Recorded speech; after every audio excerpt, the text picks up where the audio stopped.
5 seconds.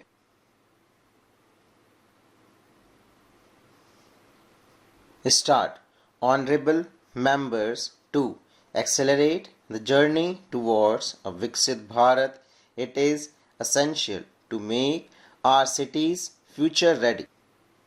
In this direction, my government has focused on modernizing urban amenities and making them energy efficient. Simultaneously, the foundation is being laid for the development of new cities. My government has decided to invest approximately 28,000 crore rupees to establish 12 industrial nodes and build 100 industrial parks near cities across the country. Efforts to streamline urban transportation are continuously underway. Metro projects in Delhi, Pune, Thane and Bengaluru, along with the recently launched Namo Bharat rapid rail services on the Ahmedabad-Bhuj route, are shaping the cities of a Viksit Bharat. Just a few weeks ago, work began on the Rithala-Narela-Kundli corridor in Delhi, which will be one of the major sections of the Delhi Metro network. The metro routes in Delhi are expanding rapidly due to my government's continuous efforts. In 2014, the total metro network in Delhi NCR was less than 200 kilometers. Now it has more than doubled. Today, I am extremely pleased to share that India's metro network has crossed the milestone of 1,000 kilometers. India has now become a third largest country in the world in terms of metro networks. Additionally, the decision to deploy 52,000 electric buses in the country at an estimated cost of 8,000 crore rupees will provide a smooth and clean urban transportation. This initiative will also create numerous employment opportunities. To enhance connectivity and promote urban tourism, work is also underway on 15 ropeway projects across the nation. Honorable members, my government has consistently worked on policies of multidimensional and inclusive development. Therefore, while emphasizing on physical infrastructure, equal efforts have also been made by my government for a social infrastructure revolution, providing affordable, accessible and quality healthcare to every section of society is a top priority for my government. With improved hospitality, facilities, treatment options and availability of medicine, healthcare expenses for ordinary families are steadily decreasing. To ensure that better healthcare services reach citizens, 1,75,000 Ayushman Arogya Mandirs have been established across the country. Considering the rising number of cancer patients and the high cost of treatment, several cancer drugs have been exempted from custom duty. Nearly 9 crore women have been screened for cervical cancers. Due to the effort of my government, significant progress has been made in combating encephalitis with the mortality rate due to this disease reduced to 6%. Under the National TB Education Program, the number of TB patients have also decreased. I urge all citizens and honorable MPs to contribute towards the success of the TB-Free India campaign.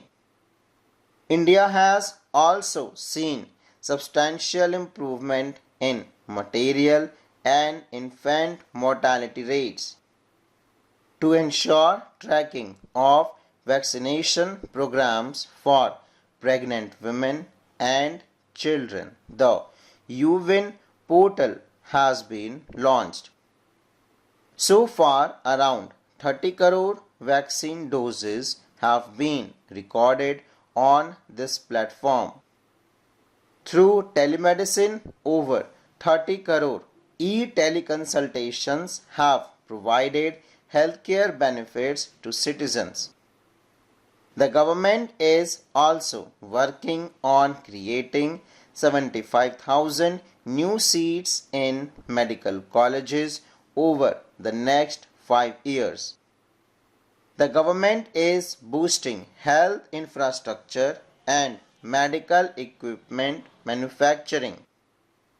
New bulk drug and medical devices parks are being developed in the country, creating numerous employment opportunities. Honorable members, a modern and self-reliant agricultural system in India is our goal.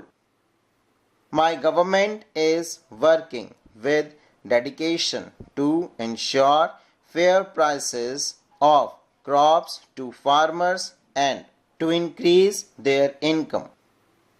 In 2023-24, India achieved a record production of 332 million tons of food grains.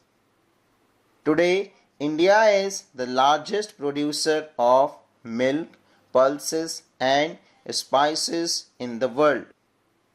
The government has consistently increased the minimum support price MSP for both Kharif and Rabi crops.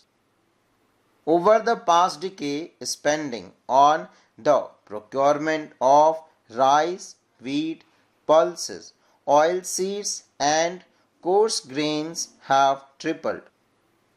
In the past 6 months, 109 climate-resilient, biofortified and high-yielding advanced crop variety have been released to farmers. To strengthen agricultural infrastructure, the scope of the Agriculture Infrastructure Fund scheme has been expanded. This initiative will boost employment opportunities in rural areas. To enhance oilseed production and achieve self-reliance in edible oils, a national mission on oilseeds has been approved. A national mission is also being implemented to promote natural farming. Earlier this year, the duration of the special package for ensuring availability of DAP fertilizer at affordable rates to farmers was extended. To promote fisheries, 11 integrated aqua parks are being established. Honorable members, the India Meteorological Department completed 150 years. To build a weather-ready and climate-smart India, my government has launched the mission Mausam at a cost of 2,000 crore rupees, which will also benefit our farmers. Following the vision of Babasaheb Ambedkar, my government has made headway on two historic river interlinking projects to provide irrigation and drinking water in the drought affected areas of the country. The Kane-Betwa link project, with a cost of over 44,000 crore rupees, will benefit millions of brothers and sisters in rural areas of Madhya Pradesh and Uttar Pradesh. The revised Parvati Kali Sindh Chambal Link project will address irrigation and drinking water needs in Rajasthan and Madhya Pradesh. Full stop.